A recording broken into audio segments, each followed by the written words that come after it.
Hello guys. Uh Long time no hear from, I know. Um but you all know I take my little breaks and then I come back to my channel, and I'm just so happy that, some of you are very loyal and you still continue to watch my videos and be there for me, and I really seriously appreciate that. So with that said, I do ask you to subscribe, and I do ask you to, hit the notification bell just so you'll know when I upload a video. Um, I am home right now. I think I told you guys that I was going to be having a surgery. I have a pretty severe case of carpal tunnel, and so I actually am going to have it on both hands, but I did have it on this one. So I'm a bit incapacitated at the moment, not working or anything right now, which reminds me I got to do something. But I wanted to talk to you guys today about. I just saw an article. I just saw a YouTube. This thing just came across my YouTube, um, where I still get news from my original city, which is Houston, and so it said it was an exclusive by this one particular channel, and it says that a CPS worker was trying to solicit a 14-year-old girl to prostitute, and it went to a clip of the where the little girl had recorded the woman on her phone, not her face or anything, but just basically her voice. Um, and it was just clips of it, but at the end of the day you can still make out that that is more than likely what she was doing, because I think she said something about, if you want to be a hoe, be a real hoe, and then I heard her say something about $1,500 after the girl said something about being hungry. And this was actually something that I didn't know was going on. They said a lot of I guess children, I guess, who they can't find families for or what have you, are they are putting them up in hotels. So yeah, I didn't know that, but you know that brought me back to my own situation. You all know that a few years ago, not very long ago at all, I was going through my own little private hell with my daughter. Um, it was no fun. It was distressing. Um, there were many tears. There was many,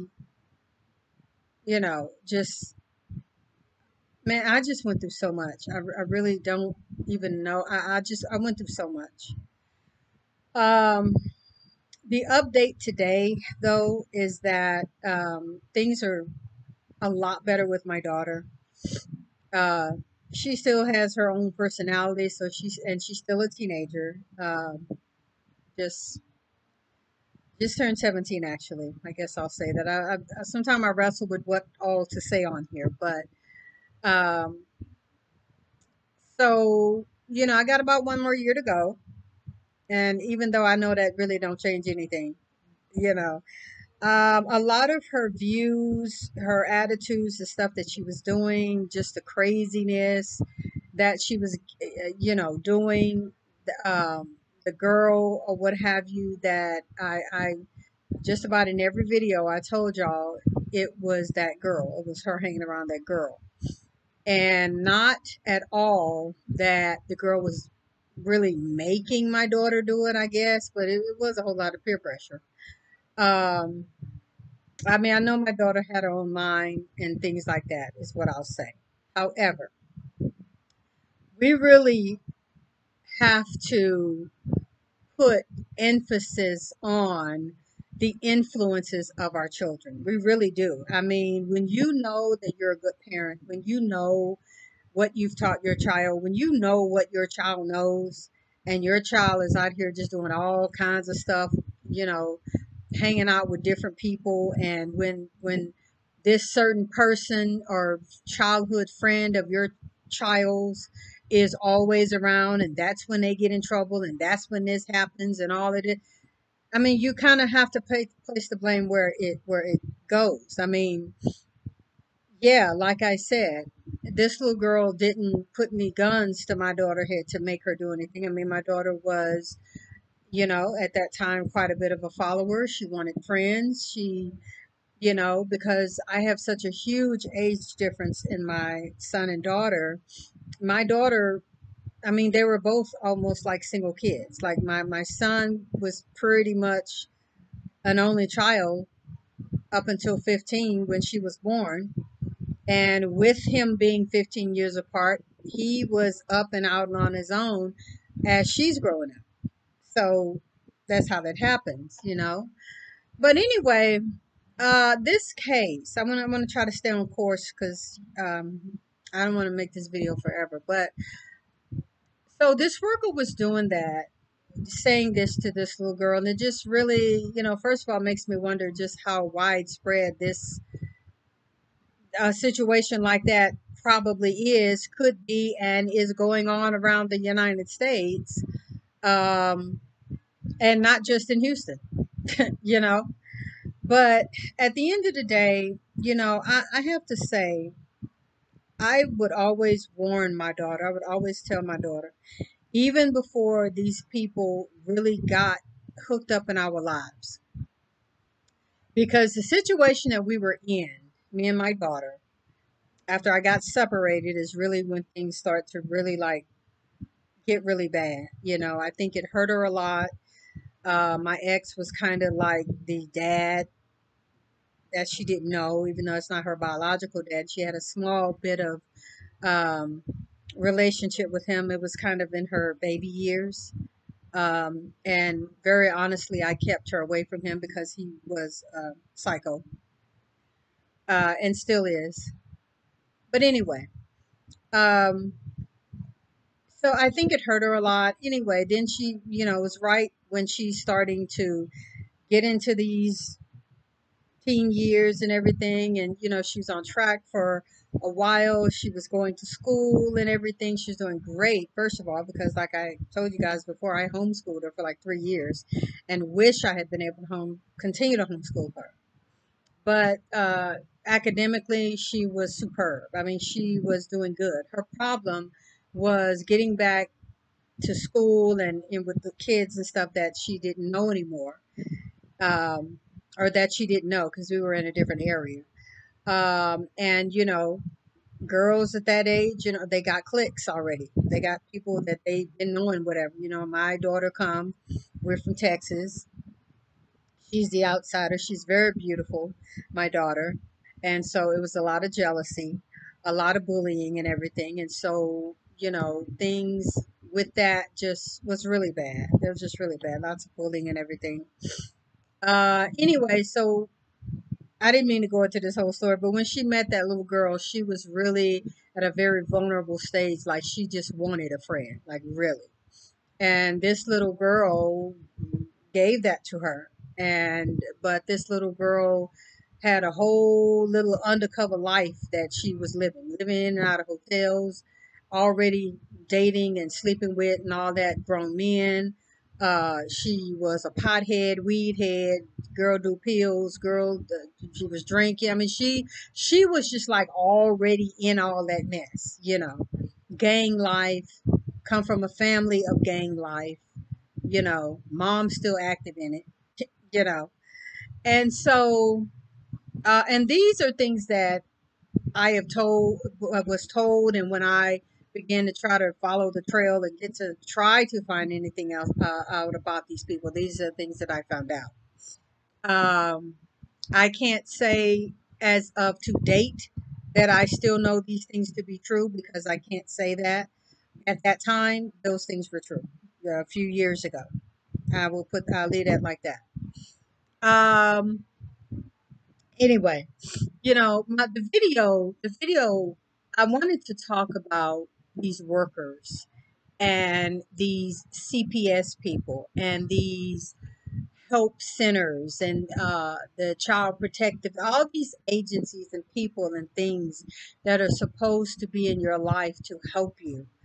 The girl's mom on the video said that um, she said that she contacted CPS because her daughter had been skipping school and running away. Okay. My daughter, was doing that, but my daughter, crazy thing about it, like all the way up, my daughter had never missed school. Like my son should probably have perfect attendance unless it's something I don't know, because my kids always just went to school. They were extremely healthy, and they got up, they went to school. That's what they did. Like there's no reason why she should not have been at school. So that was the first trigger when those people start calling me talking about, oh, your daughter just walked off campus with such and such. And I'm like, well, who is that? Like, who is this? And these people are treating me like, and this is what I want to talk about, because the school people are treating me like I know this and I'm okay with all this stuff and I'm condoning this stuff. Because when they finally confessed to me that, oh, well, your daughter haven't really spent a full day in school since November. This is January when these people contact me. Now, granted, between November and January, there's a huge block of the children not going to school, but at the end of the day, still my thing is, well, y'all should have called me like first day my daughter didn't show up, or first day my daughter, they telling me that she continues to leave off campus with this little girl. Okay, who is she? Why y'all didn't call me? I don't know anything about this. Well, we send the what is that called, like the when they call you telling you that your child is marked absent and could possibly be absent for one or more classes. That is what the recording that they just generically send people says.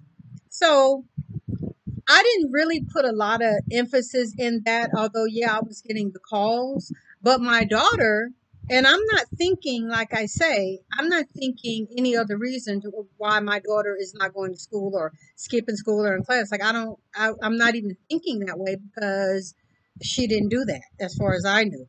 Like, that's never been her history.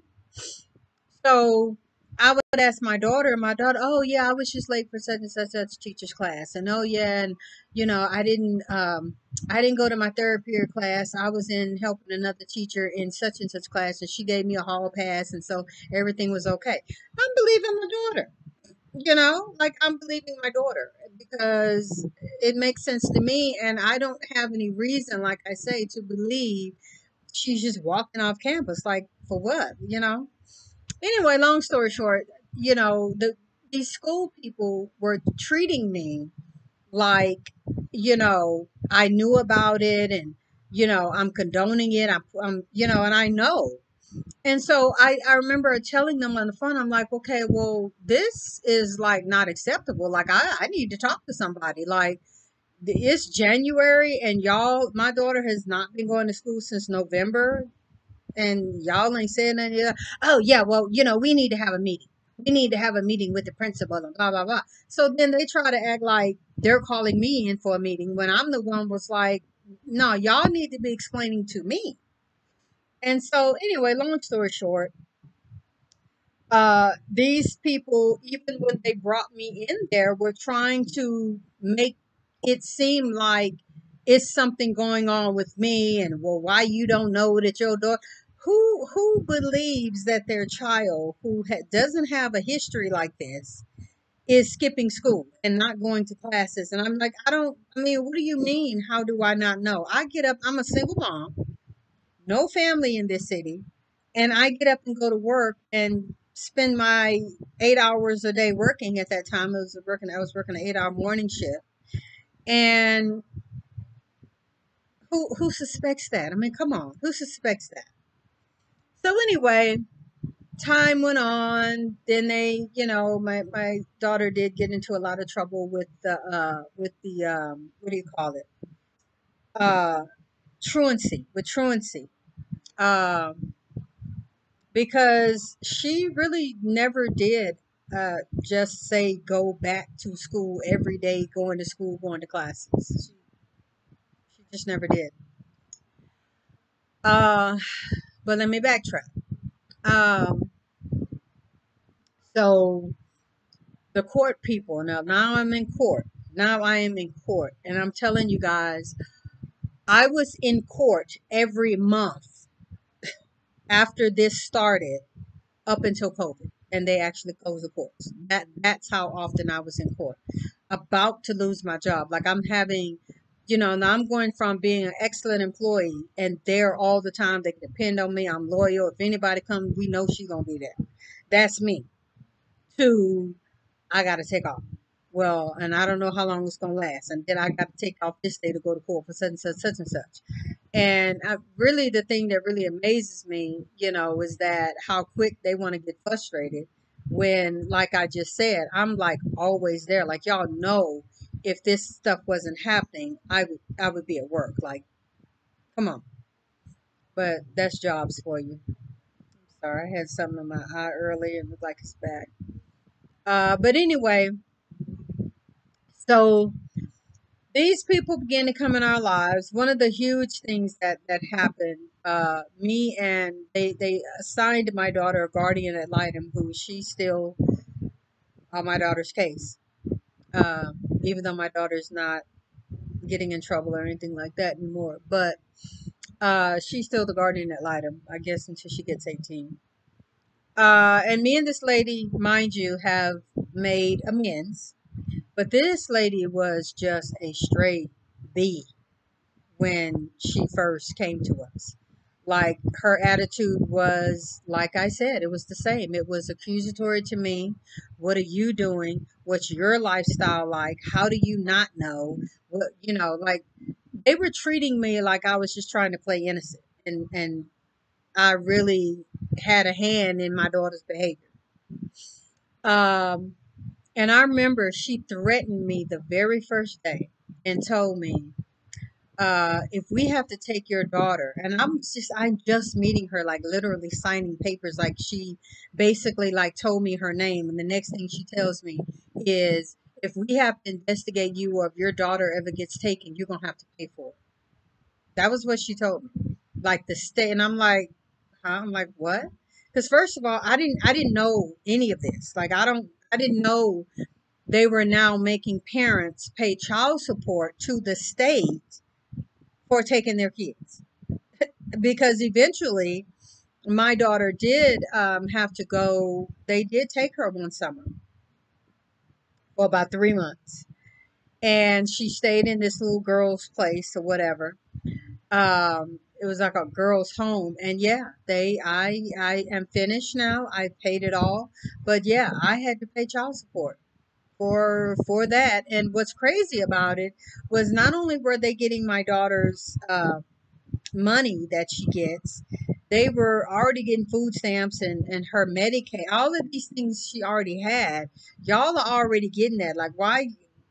How is it this much money a day to take care of a child? Like, it shows you the greed of the system, and that's a lot of my point also for making this video, because a lot of this is about when they take children and when they come investigate the home, investigate the family, and all of this stuff.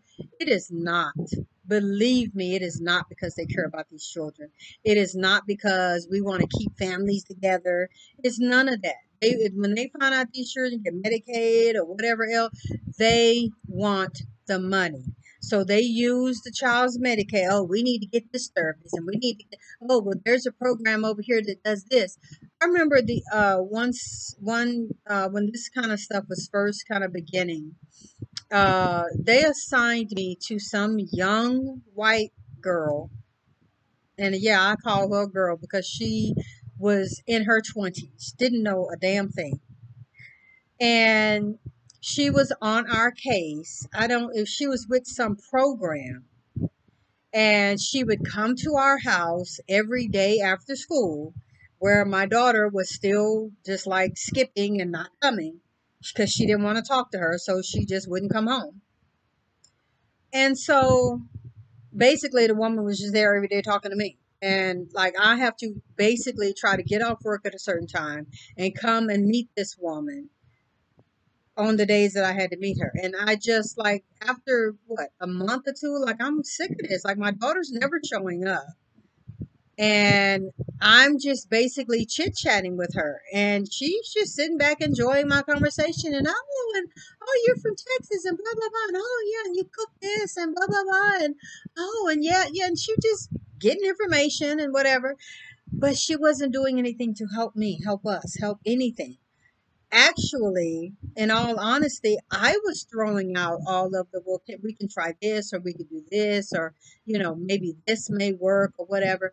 And she was just sitting there, oh yeah, that's a great idea. Let me write that down. Yeah, well, let's try this and blah blah blah. Basically, at the end of the day, the woman was just wasting my time. I was getting frustrated. I was getting sick of seeing her, the whole thing. And I was just getting over it because my attitude began to be like, what are you doing? Why are you here? Like, I don't get it. Because at the end of the day, like I'm saying, it was just a thing of them just taking Medicaid money. That's really what they were doing. This woman wasn't helping me. She wasn't giving me anything. This woman's advice, let me tell you the advice that she finally gave me, like toward the end, once she saw that I was getting frustrated with her and just, you ain't really got to come back here no more. Tell you what she did, because she got vindictive. But the advice that she gave me was to take my daughter's shoes. Take her shoe, because my daughter was like, she did all the, oh, we'll take her TV, take her phone, take. Lady, my daughter don't watch TV. Like seriously, my daughter has never been a TV head. Like really, my daughter's very different. She's never been a TV head. She ain't never. She don't have no video games, and I like. She ain't never been like that. So that wouldn't do nothing to her. And she eventually broke her TV anyway, so she didn't have one. And so after then it was like, oh, we'll take her shoes, and I'm like, what you mean take her shoes? Like take her shoes. So she can't leave. She can't go anywhere. She got to go to school. She can't not have shoes. As well, when she comes home, just take them. She don't come home most of the time. Like she leaves from going to quote unquote school when she went and didn't come home. Like that was my issue. That was my problem. Like she just wasn't coming home way until the night, and then it became that maybe it was maybe a day or two. This is how things were. So I'm like, yeah, lady, that's not going to work. I remember another lady who I had called for help. I don't remember who this lady was because I was just calling people. I was calling programs. I was calling um, police. I was calling everywhere. And at the end of the day, the thing really was that nobody had any answers for me. Nobody knew how to help me. The the thing that I always basically got at the end of the day, well, it's your child. What do you want us to do? I remember a policeman told me that. It's your child. What do you want us to do about it? Like, what if you can't do nothing, what do you want us to do? I'm just like, wow. Okay, I am definitely not in Texas anymore, because the Texas, well, and I'm saying, see, this is back in the day. Like Texas, you didn't play with Texas at all, period. With nothing. And it's just really different up here in this state that I'm in now. It's very, very liberal. Children get all kinds of leeway. Children got all kind of rights, and I'm not saying that they shouldn't, but I'm just saying. And parents' hands are really tied quite a bit. Like our hands are really tied. Then they have made these laws. They passed these laws. Cops can't do anything to kids except bring them back home. That's what they told me. I remember a cop. There was so many cops, y'all, coming to my house that I began to know them. I began to know the cops. One cop, I knew him. I knew his voice on the phone. This is how often I was beginning to know these cops. It was almost like, oh, okay, oh yeah, hey, well, I met you before, yeah, yeah, and you came here last time, yeah, but I was cooking so and so. So I mean, that's how it was. That's how it was beginning to be with these cops, like for real, coming to my house that often, because I'm filing. I wasn't filing runaway, which is another thing I want to tell y'all. Don't file runaway.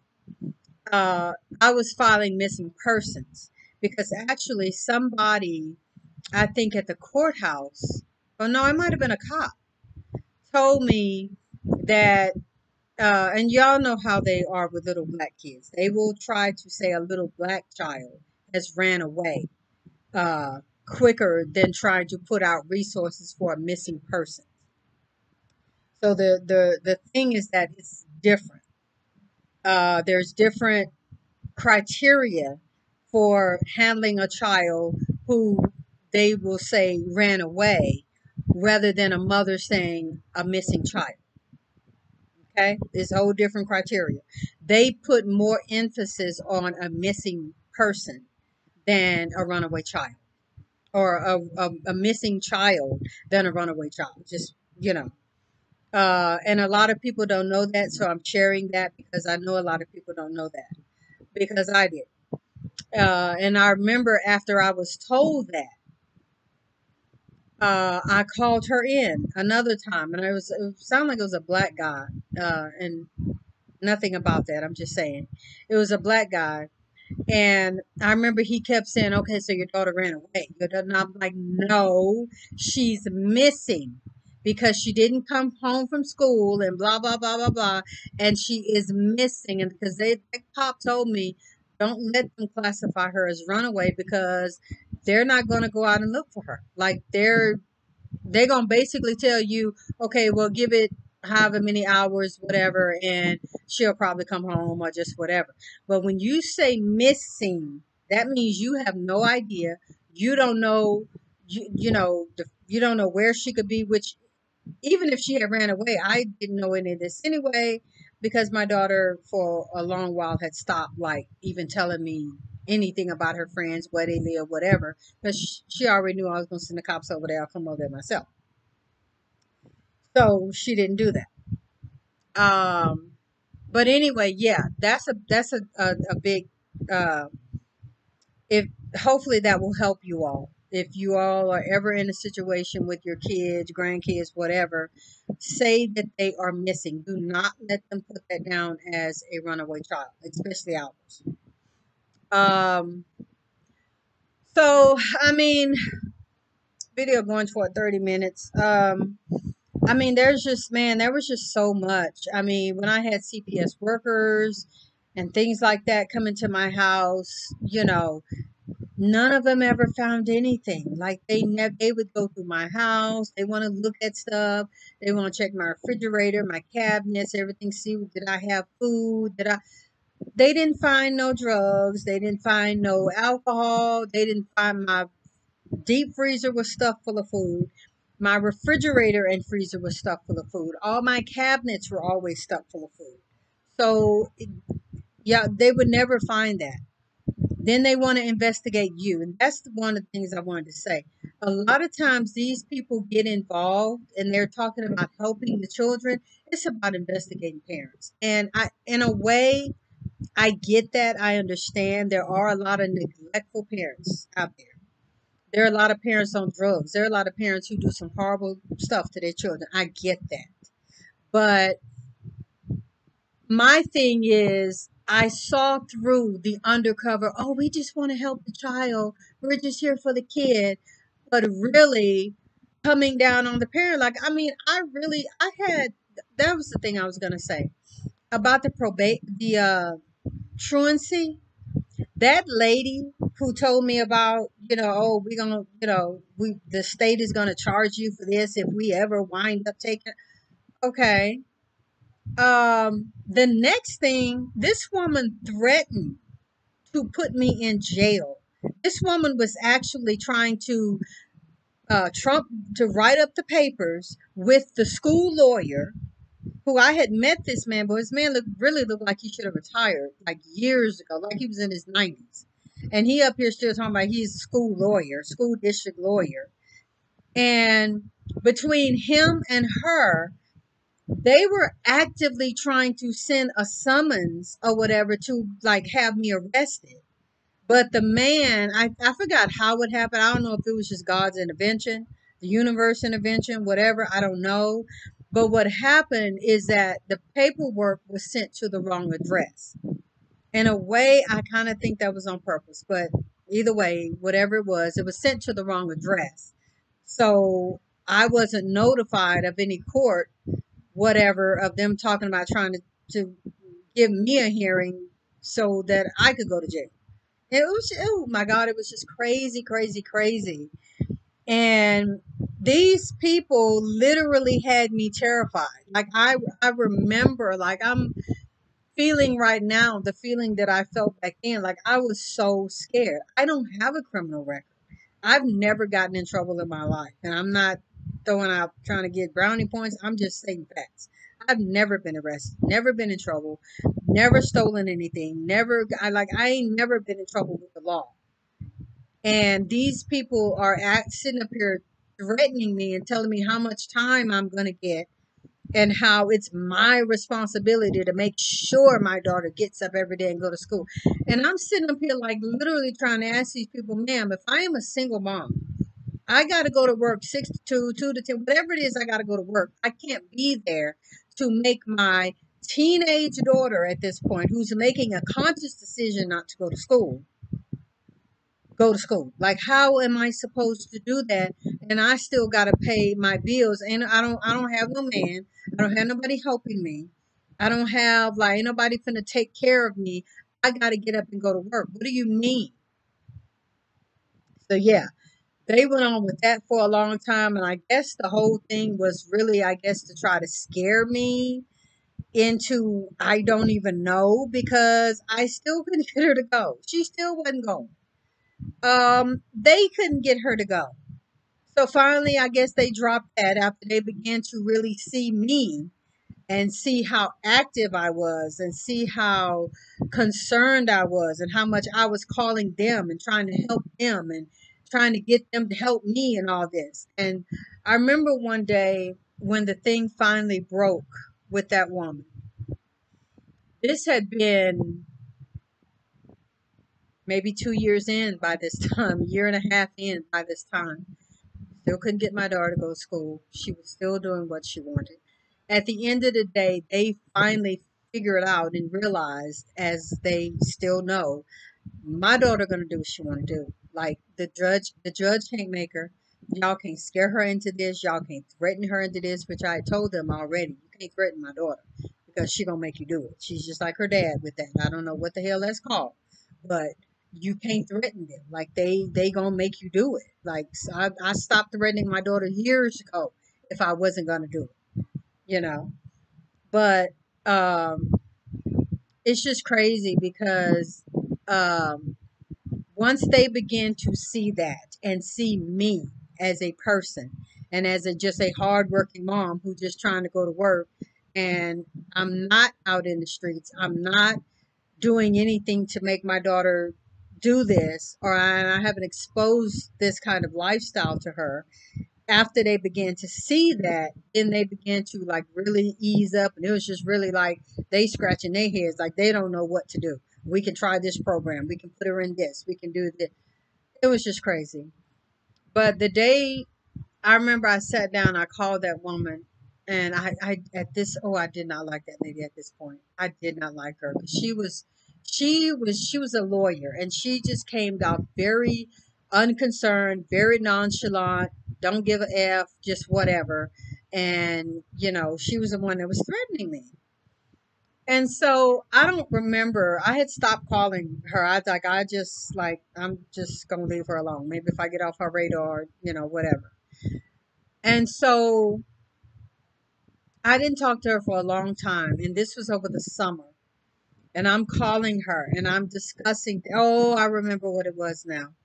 We were trying to see if maybe I could take her out of school and homeschool her since she wasn't going. So we were going to try that route.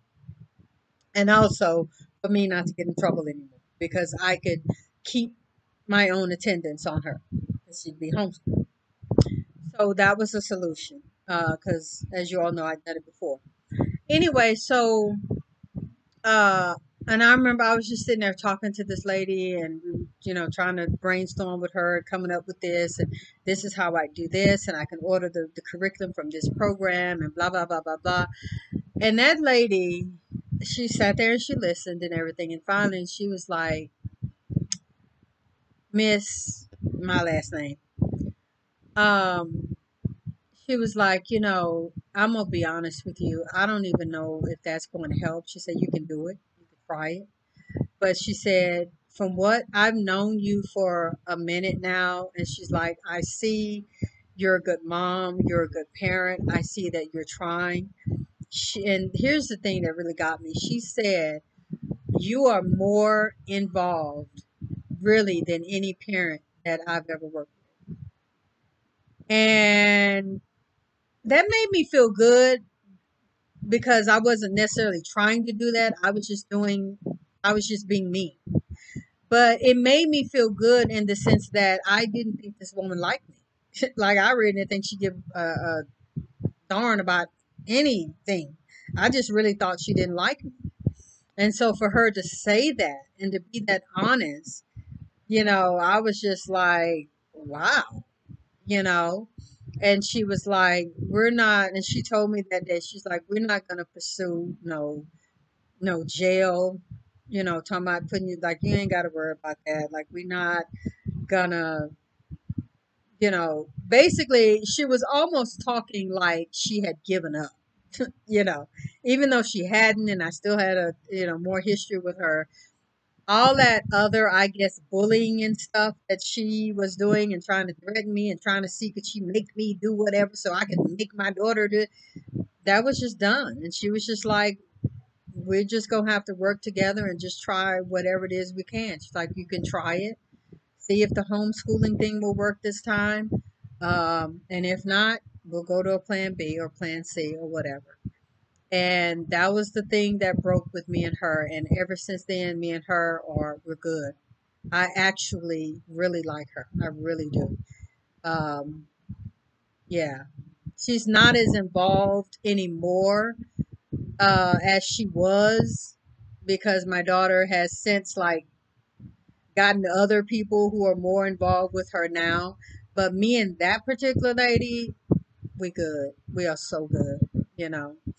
And but I'm gonna cut the video off because I'm going long. But the whole thing was that so many of these workers, these CPS people, all these people are here to investigate parents and to give parents a hard time and to, well, what kind of drugs are you on? Well, what's your history with drug involvement and drug usage and blah blah blah.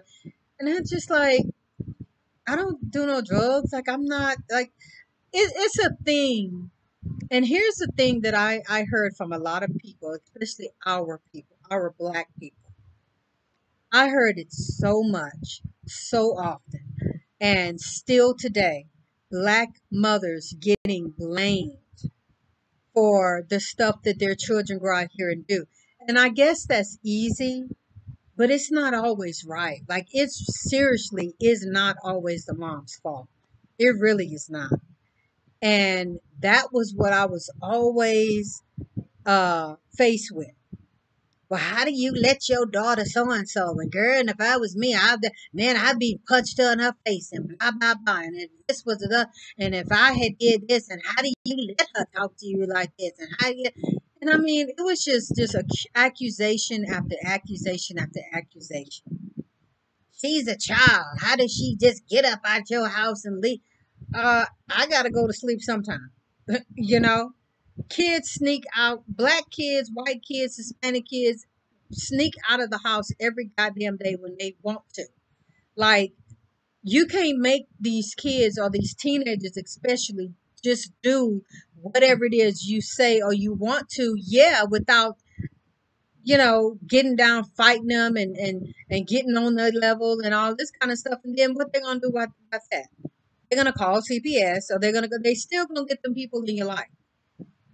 And I'm not worried about going to jail because I still did well, my daughter still got some more whoopings after that. The big teenager, she still did. But at the end of the day, like, what did it do? It didn't do anything. She was still doing what she wanted to do. I wasn't doing nothing but hurting but my hands and everything because I'm an older mom now, and I'm yelling, I'm screaming, I'm crying, I'm hitting her, trying to discipline her and all that. That mess don't even hurt her. Like my daughter's bigger than me at this point. Like it's not even hurting her. And I mean, like all these people out here blaming me and trying to tell, oh, it's the parent and the apple don't fall far from the tree and blah blah blah. Yeah, apple does fall far from the tree. Yeah, that in my case that thing kept on rolling because she didn't get any of that from me. Like she really didn't. Like I was scared, timid, shy type child. Like I was quiet. I sat in the back. I didn't. She's completely different from me. And well, I have to take that back because in some way I can see aspects of her personality in me, but just like in a different kind of way. And I don't have time to go into that. But these people, in so many ways, like I said when I began the video, are not here to help you. At this point, I really don't know what I would suggest to a mom who's going through these type things.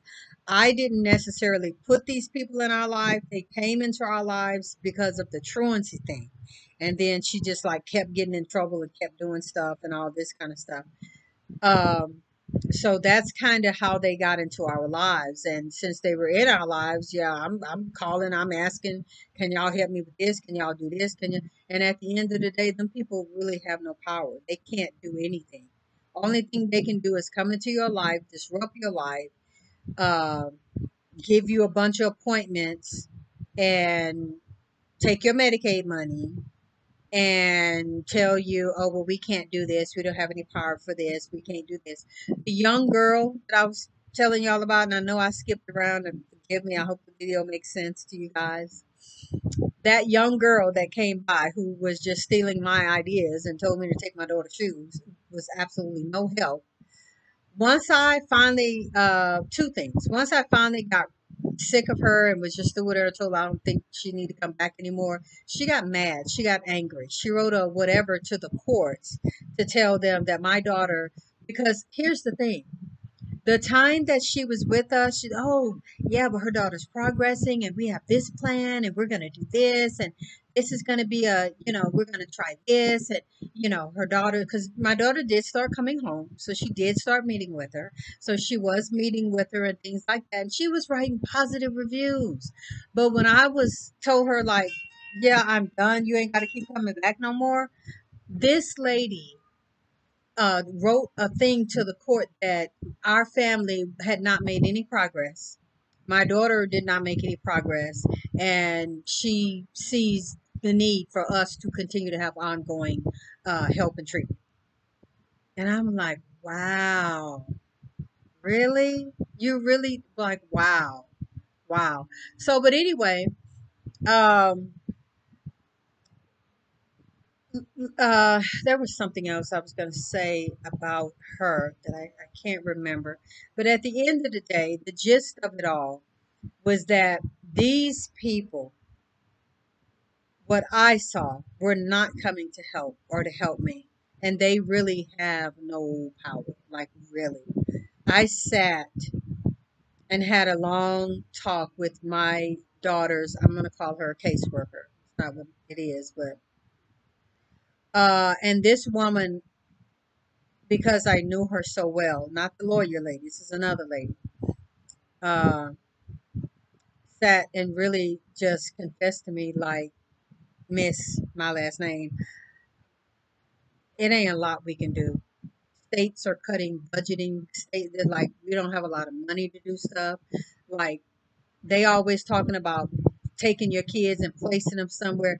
She was like, this state and many other states don't even have funds to do that. Like, and she was telling me like it's not even like that no more. Like where they just gonna come in and just snatch your child. Like they don't even do that anymore.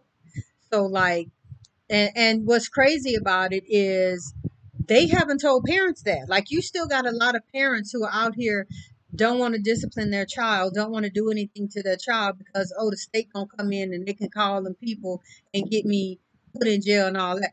That lady was like, we don't even really do that anymore. Like, the states and the courts and all these people have just kept it hush hush, and like, they haven't said anything about it, but like, the reality of it is they're really just out here playing big bad wolf. Like, got parents scared. These children are not scared of these people.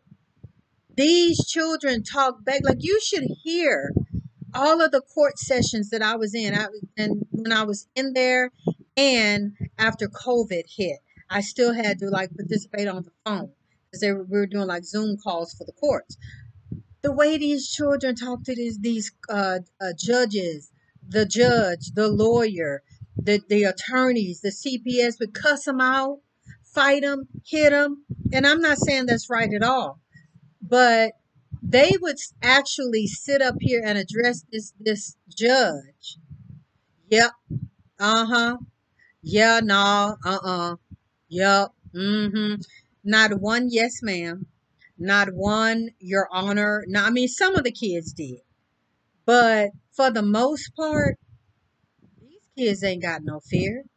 And like I said, one of the cops that came here before told me, like, ma'am, they have made it so, and they don't tell the parents this, we can't touch these kids. We can't yell at these kids. We can't threaten these kids. We can't put our hands on these kids. We can't do nothing to these kids. Only thing we can do is when a child runs away is call their mom and bring them back home. That's all that we can do. And I remember I asked him, I say, so what happened when they leave again? We're gonna try to find them again and bring them back home again. Like, that's really seriously all we can do. And I'm like, wow. These cops would tell me stories. I mean, but they wouldn't, say the kid's name or anything, but they would tell me stories of like how these kids, like, they would bring kids home, and 2, 3 hours later, they're going back getting the same kid because the kid just came home. As soon as the cops left, went right back out the door and went right back out again, and the parent calling again and what. It's crazy. It is so crazy. It is so crazy. These people, a lot of times, they can't do anything. A lot of them don't care. I had one woman, that was something I was about to say. I had one woman, well, I don't remember who this woman was or what agency or whatever. But this woman, when I was talking to her about not being able to get up and get my daughter to school because I got to go to work and whatever, and even if I do, like, how can I make her stay on campus? Like, she could get on the bus, she could go call a friend, they go hang out. Like, that's what she was already doing. Like, I can't. How do I, even if I take her to school? But that's what she's telling me. But take her to school, ma'am. I'm on the bus. I don't have a car to take her to school. And if I did have a car to take her to school, I've talked to so many parents that will tell me their child went in the front door and out the back door. Like, it's not just my daughter. And I remember I was telling this woman that woman actually told me, but why don't you get somebody to make her get up and go to school? Get somebody to physically be there with you and get her up, make her get to school, dress her, and make her.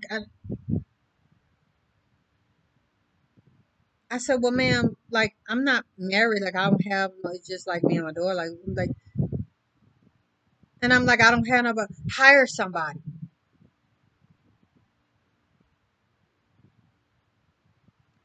So hire somebody to basically come and manhandle my child. That's what you're telling me, because you do know that if I manhandle my daughter or put hands on my daughter like that, like they want you to think, but I'm telling y'all, it's not that like that no more.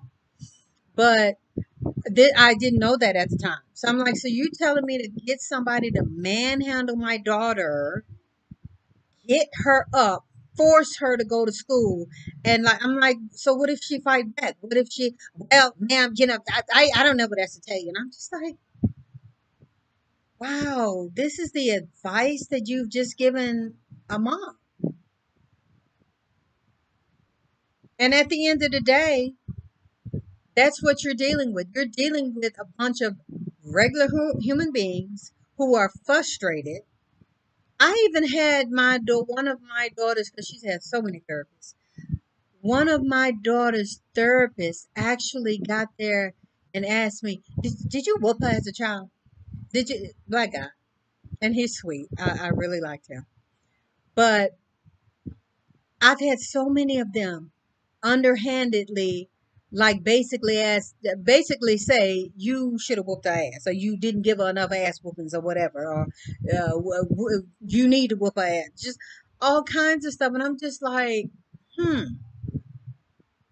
So y'all telling parents not that they can't put their hands on their children, but yet when you get down to the real human side of who you are, you basically telling me I need to beat the shit out of my daughter. That's basically what you're telling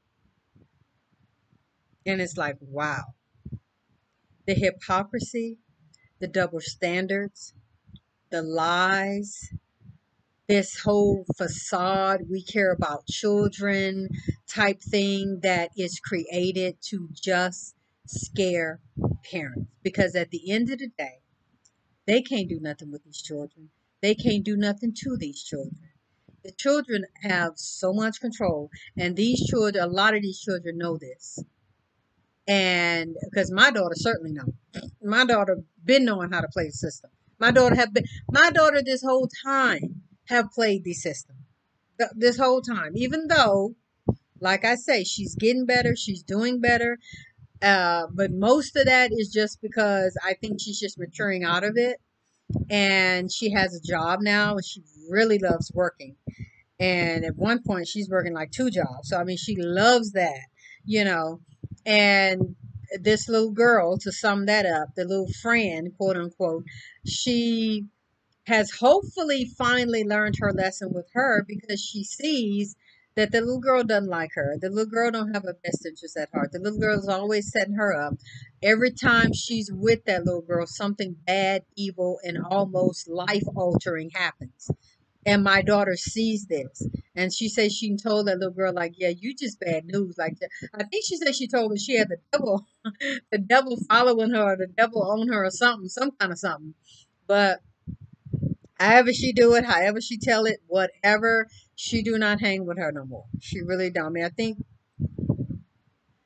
she was saying something about her the other week, but I don't know if she just like hanging with her, you know. So Uh, yeah, guys, that's it. I'm done. I've said enough. Y'all have any questions? Any advice that I can offer, on what to do? Because I do think there are some things that, are a little bit better to do if you're not just like totally, just completely sucked into the whole system like I was. Um, at the end of it all, I was praying, I was meditating. I really started like for real praying, like back to Jesus praying. I really did. I went that route. I got my Bible.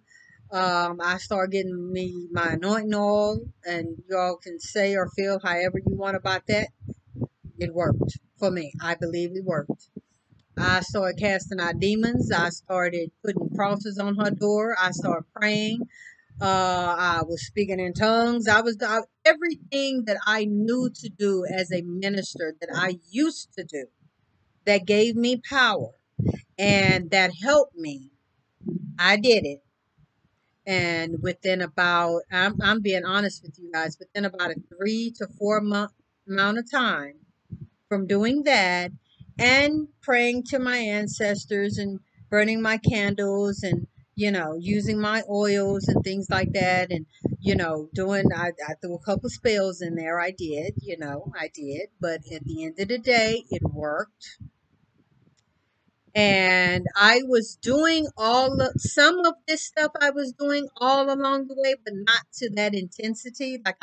Like I had no relationship with Jesus and all that at that time. I regained my Christian relationship again. Like I got that relationship back, and that was really for my sanity. Like I was doing it for myself at this point. And so about a 3 month span, about 3 months time, I really began to see a lot of change, a lot of difference, a lot of peace. Y'all hear how peaceful things are here with me right now. Like my home is peaceful. It really is. Like I don't have the screaming, hollering, yelling, all of the stuff that my daughter was doing, terrorizing. All like I don't. I got peace. I got peace. So you guys, I have gone an hour with this video. Thank you for staying, listening. I hope something I said was helpful to you. You know I talk a lot, but I'm hoping that when I do make these long videos, you guys are attentive, that you all are listening, and that I am able to bring everything back home to in a way that you all can get some good information out of it. If you have any suggestions, you have any questions, you have any whatever outcomes you want to know about, whatever, drop a comment, leave a comment. Let me know if you have any issues with your kids, your teens, whatever. I mean, I can help. I really can. I can help. In one way or another. If nothing else, I could be an ear for you. So you guys, thank you for listening. Thank you for watching. And until the next video, see you next time.